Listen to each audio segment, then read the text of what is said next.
Salut les champions, ici Professeur Isso. Aujourd'hui, on n'est pas là pour parler de musique formative, on est plutôt là pour parler du grand oral. Et ouais. Nombre d'entre vous m'ont écrit pour me dire, Professeur Isso, est-ce que tu peux nous donner quelques astuces? Parce que le référentiel reste très flou sur la manière dont il faut développer les idées. Il parle juste de certaines attentes qu'ils ont, notamment vos motivations, développer votre problématique, une conclusion, une introduction. Mais ne vous inquiétez pas, comme toujours, Professeur Isso est adepte de petites astuces. Donc, laissez-moi vous apporter ma méthode. Comment, en 6 étapes, vous pouvez boucler un grand oral si vous travaillez sérieusement. Allons-y. Premièrement, la première partie de cette introduction devrait être consacrée à la présentation de votre personne. Nom, prénom, âge, choix de filière actuelle, pourquoi vous avez choisi d'être dans cette classe de terminale et aussi, petite astuce, vous pouvez parler de votre projet de poursuite d'études. Bien évidemment, tout le monde n'est pas adepte de cette méthode, mais je préconise cela parce que la troisième partie du grand oral de l'ancien programme autour de votre choix de poursuite d'études a été supprimée. Donc, vous pouvez profiter de cette occasion pour puiser dans vos arguments liés à votre projet de poursuite d'études pour pouvoir justifier le fait que votre choix de filière a été bien réfléchi, que votre sujet est réfléchi et aussi que vous êtes cohérent dans votre poursuite d'études. Vous pourrez bien entendu parler du programme de ce choix de poursuite d'études que vous avez fait pour Parcoursup pour montrer aux membres du jury que vous avez cette aptitude à pouvoir vous renseigner. Et pour exemple, écoutons mon avatar. Bonjour messieurs, dames, les membres du jury. Je m'appelle Eden Jackson et je suis âgé de 18 ans. Je suis actuellement élève au sein du lycée Saint-Rémy en terminale STMG, option mercatique. J'ai choisi cette voie parce que je suis intéressé par le domaine de l'entreprise et du commerce. Ainsi, je pense que cette voie m'a permis de mieux appréhender le monde des organisations et de comprendre les bases de la mercatique qui me serviront dans mon choix de poursuite d'études supérieures, qui se porte d'ailleurs sur un BTS CCST, car je pense que ce dernier correspond à la formation commerciale que j'ai reçue jusqu'ici, notamment à travers son programme contenant des cours de conception et négociation de solutions technico-commerciales, de management de l'activité technico-commerciale, de développement de clientèle et de relations clients ayant des liens avec la mercatique, ou encore la CEJM ayant des liens avec le management et éco-droit que j'ai vu en STMG. Bastoche. En deuxième partie de cette introduction, vous pouvez procéder par un rappel du sujet et aussi de l'explication de votre processus de problématisation. Donc, comment vous êtes arrivé à trouver cette question? Pour cela, vous pouvez expliquer l'importance du sujet, ses enjeux, à quelle situation de la vie courante se réfère ce sujet et quel est l'impact de ce sujet pour les entreprises, pour le domaine d'activité dans lequel vous êtes penché. Aussi, vous pouvez parler du contexte créatif de la question. Le contexte créatif, c'est simplement le fait de parler de l'entreprise sur laquelle vous vous êtes appuyé pour pouvoir développer votre réflexion. Et dans ce cas, vous pouvez parler de quelques caractéristiques liées à cette entreprise. Parler, par exemple, de son nombre de salariés. Vous pouvez parler de son secteur d'activité. Vous pouvez faire un SWOT, parler de ses forces, faiblesses, opportunités, menaces. Et surtout, vous appuyer sur la situation d'entreprise qui vous a permis de trouver la question. Donc simplement, on va parler des 2 méthodes possibles pour développer une problématique. La première méthode, vous savez que c'est l'ancrage. L'ancrage, c'est simplement le fait de pouvoir entendre directement une notion pendant un cours ou dans un contexte qui développe en vous des questions. Par exemple, vous avez un cours avec votre prof sur le prix. Le prix. Vous comprenez qu'il y a le prix différencié, le prix forfaitaire, ainsi de suite. Et cela vous emmène à vous poser plusieurs questions, notamment pourquoi il faut le prix différencié, pourquoi il faut le prix forfaitaire et surtout, quel est l'impact de ces choix de prix dans l'esprit du client? Et ces questions vont vous ramener à créer une problématique. Ça, c'est la première méthode. Et la deuxième méthode, les amis, c'est simplement le développement d'un fait. Et cela, c'est la méthode la plus courante qui est préconisée. Parce qu'en vous appuyant sur une organisation, en voyant ses modes de fonctionnement, en voyant les difficultés que cette organisation vit, vous serez à même de pouvoir comprendre le lien entre un fait de la vie courante et sa problématisation, donc sa transformation en question liée à des notions spécifiques de cours. Et pour finir en beauté cette partie introductive, je vous préconise de faire ce qu'on appelle l'annonce du plan. C'est-à-dire que vous allez annoncer aux membres du jury les différentes étapes que vous allez respecter lors de votre développement. En parlant bien sûr de la définition des termes qui représente votre question, ensuite les axes de réponse, l'argumentation, puis une conclusion. Pour exemple, écoutons une fois de plus mon avatar pour voir ce que ça donne. Vous avez choisi de m'interroger sur l'un de mes sujets intitulé « Dans quelle mesure le prix différencié peut-il impacter l'image de marque dans le domaine de la restauration ?» Il faut noter que ce sujet tire son importance du fait que de nos jours, nombreuses entreprises se battent non seulement pour fidéliser leurs clients, mais aussi pour se différencier de la concurrence. Ainsi, au-delà de la qualité du produit proposé aux clients, le prix reste jusqu'à preuve du contraire un grand facteur d'attractivité, de motivation d'achat pour les consommateurs, mais aussi de valorisation de la marque. De ce fait, pour concevoir et développer ma problématique, j'ai procédé par l'analyse d'un fait lié à l'observation de l'entreprise Burger King que j'ai choisi pour illustrer mon raisonnement. En effet, celle-ci est spécialisée dans le domaine de la restauration rapide, dite fast-food, et compte 16 000 salariés avec de nombreuses autres ressources tels que plusieurs restaurants franchisés à travers le monde et un savoir-faire original basé sur la cuisson des repas au feu de bois. Et il semble que cette dernière bénéficie des forces telles qu'une image de marque forte et d'opportunités telles que l'expansion du service de livraison à domicile. De plus, elle souffre de faiblesses telles que la dépendance excessive aux modèles implantés dans le marché américain et de menaces telles que la forte concurrence des autres fast-foods.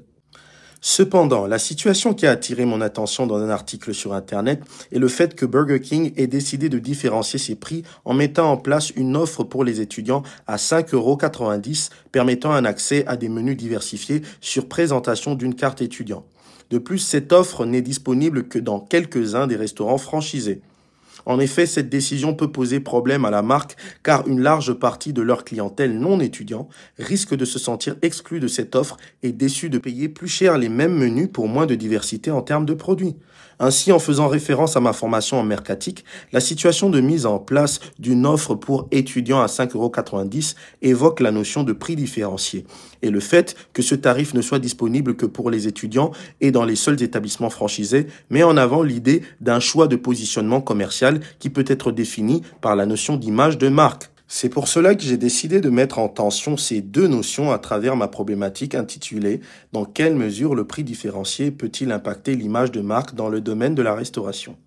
De ce fait, pour répondre à cette question, je procéderai dans un premier temps par une définition des notions clés qui la composent. Ensuite, dans un second temps, j'exposerai les axes de réflexion en termes d'attente de la question et les arguments de réponse. Puis, dans un troisième temps, je conclurai en rappelant les aspects essentiels sur lesquels se base ma réponse. L'étape du développement. Cette fameuse étape qui va nécessiter plusieurs idées, plusieurs notions et aussi des arguments solides. Ainsi, je vous préconise de procéder par 3 étapes. Une première étape qui sera consacrée à la définition des notions composant la question.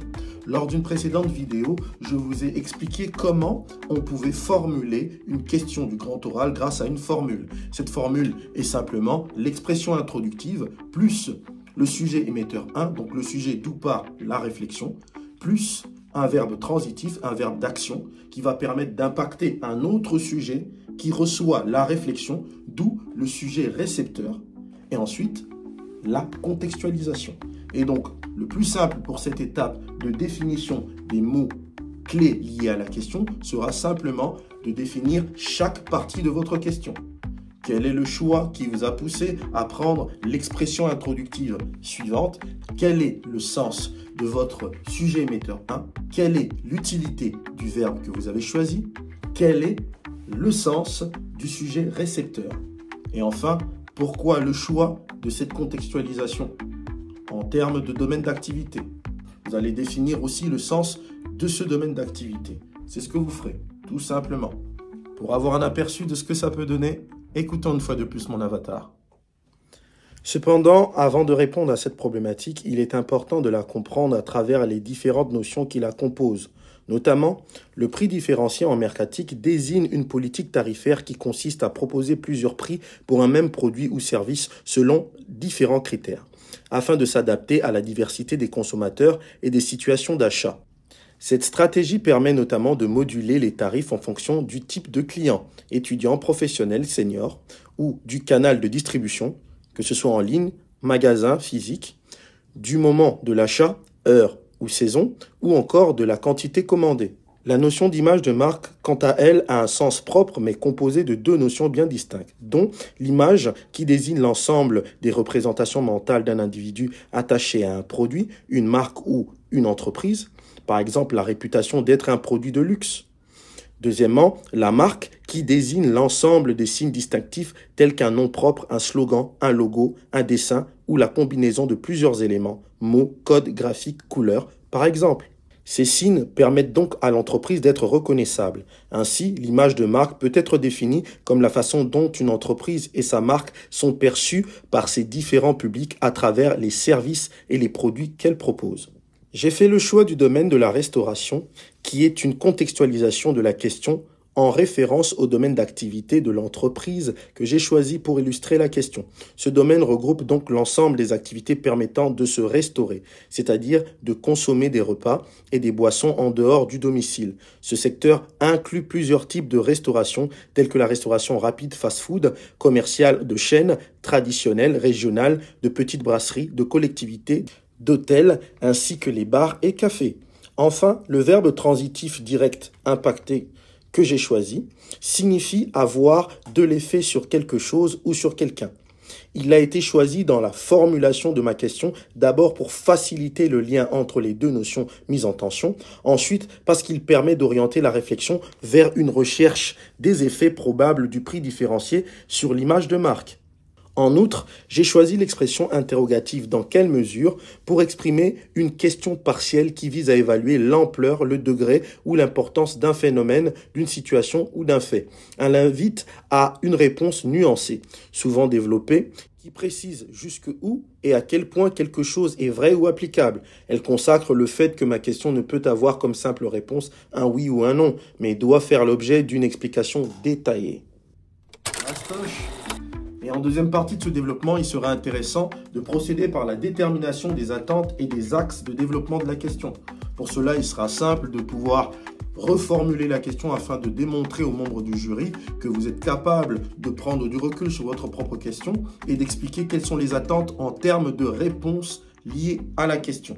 Il est possible que certaines questions nécessitent des hypothèses positives et des hypothèses négatives en termes de réponses. Et vous pourrez faire tout cela en 30 secondes. Et pour avoir un aperçu de ce que ça pourrait donner, écoutons une fois de plus mon avatar. De ce fait, à partir de ces explications plus concrètes, il faut comprendre que ma question a comme attente une démonstration claire de l'ampleur des effets du prix différencié sur l'image de marque. Ainsi, pour répondre à cette problématique, je vais orienter mon argumentation sur deux axes ou hypothèses, notamment le fait que le prix différencié peut avoir un effet positif sur l'image de marque lorsque son usage est mesuré, et le fait que ce dernier peut avoir un effet négatif lorsque son usage est exagéré ou démesuré. Ainsi arrive la troisième partie de ce développement. Celle-ci sera consacrée à l'argumentation. Comme vous le savez, l'argumentation est simplement la réponse que vous apportez à votre question en prenant soin de développer les différents aspects de cette question, par une vérité générale et par un exemple tiré soit de l'entreprise sur laquelle vous vous appuyez, ou simplement d'autres entreprises qui pourraient inspirer votre sujet. Et pour voir ce que ça pourrait donner en 3 minutes, laissons une fois de plus mon avatar nous montrer l'exemple. Dans le premier cas, le prix différencié peut avoir un impact positif sur l'image de marque auprès de la catégorie de clients qui le perçoit comme un avantage ou un privilège. Ceci peut donc contribuer non seulement à l'amélioration de la satisfaction client, mais aussi à la fidélisation client. De plus, ces clients verront en cette entreprise une image d'entreprise soucieuse des conditions sociales de ses consommateurs et recherchant l'équilibre des plus défavorisés en leur donnant accès aux mêmes privilèges que les plus nantis ou riches. Tel est l'exemple de Burger King qui permet à la cible estudiantine généralement peu fortunée de se procurer leur menu à des prix compatibles avec leur pouvoir d'achat. Ceci créera bien évidemment une hausse de fréquentation de leur établissement franchisé. En outre, il est important de savoir qu'un prix différencié peut être l'expression d'une volonté réelle de réajustement de l'offre qui met en avant le même service à des prix différents en vertu de la quantité consommable par chaque catégorie de clients. Dans ce cas, celui-ci est réellement perçu comme une action sociale et équitable de la part de l'entreprise. Tel est l'exemple simple d'une coupe de cheveux chez un coiffeur qui ne nécessite pas le même effort chez les enfants par rapport aux adultes. Ainsi, une coupe de cheveux chez les enfants peut coûter 10 € et 15 à 20 € pour un adulte. Dans un second cas d'hypothèse, le prix différencié peut avoir un impact négatif sur l'image de marque d'une entreprise si le produit dont il s'agit bénéficiait auparavant d'une image luxueuse qui peut être dévalorisée par sa popularisation et son accessibilité à un prix relativement bas et créant un mélange de public. Cela peut arriver si au départ, l'idée recherchée était guidée par un positionnement haut de gamme avec un public de niche. De plus, je soutiens que peu importe le positionnement de départ d'un produit, en cas d'exclusion d'une catégorie de personnes qui la consomment, l'image de marque sera toujours négativement perçue par ces derniers, surtout si cela se fait de manière permanente. On peut faire référence à d'autres exemples tels que la marque Lacoste qui a été obligée de revoir sa politique de marque en créant des produits bon marché pour contenter les jeunes urbains qui s'étaient appropriés ces produits au profit de la piraterie offrant des articles équivalents moins coûteux.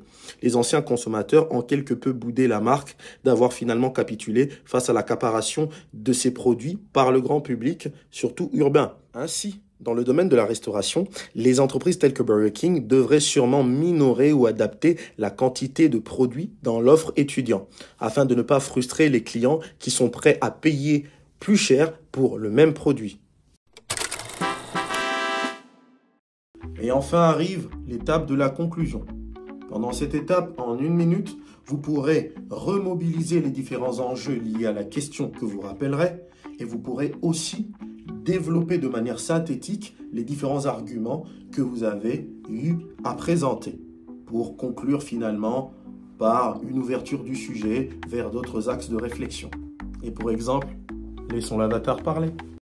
Pour conclure, le prix différencié apparaît comme un levier stratégique à double tranchant dans le domaine de la restauration. Lorsqu'il est utilisé avec discernement, il peut renforcer l'image de marque en valorisant une politique sociale et en fidélisant une clientèle spécifique, comme l'illustrent les offres pour étudiants chez Burger King, qui facilitent l'accès à leurs produits pour une catégorie souvent financièrement fragile. Cette démarche peut alors être perçue positivement, traduisant une entreprise soucieuse de ses consommateurs et capable d'adapter son offre à leurs besoins. Cependant, un usage excessif ou mal calibré du prix différencié peut engendrer un sentiment d'exclusion ou de frustration chez les autres clients, ce qui nuit à la cohérence et à la perception globale de la marque. Par ailleurs, une politique tarifaire trop accessible peut dégrader l'image d'un produit initialement positionné sur un segment haut de gamme, comme l'a démontré l'exemple de Lacoste.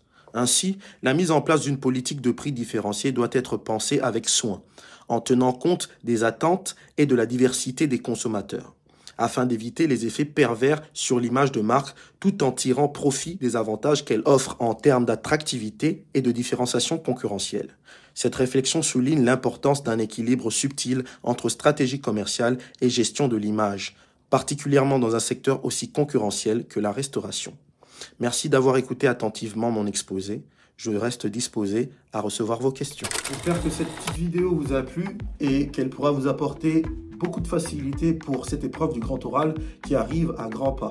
Avant de nous quitter et de boucler cette vidéo, j'aimerais faire une spéciale dédicace à une de mes anciennes élèves, Amel Boubaker, qui a eu 19 sur 20 au grand oral grâce à ma méthode. Elle a bien voulu que je vous montre la preuve de sa réussite. Donc voilà ces 19 sur 20. Et donc les amis, les champions, je pense que vous pouvez faire la même chose avec de la détermination. Préparez-vous bien les champions et à très bientôt. C'était Professeur Risso. Professeur Risso, bientôt au concert, restez connectés.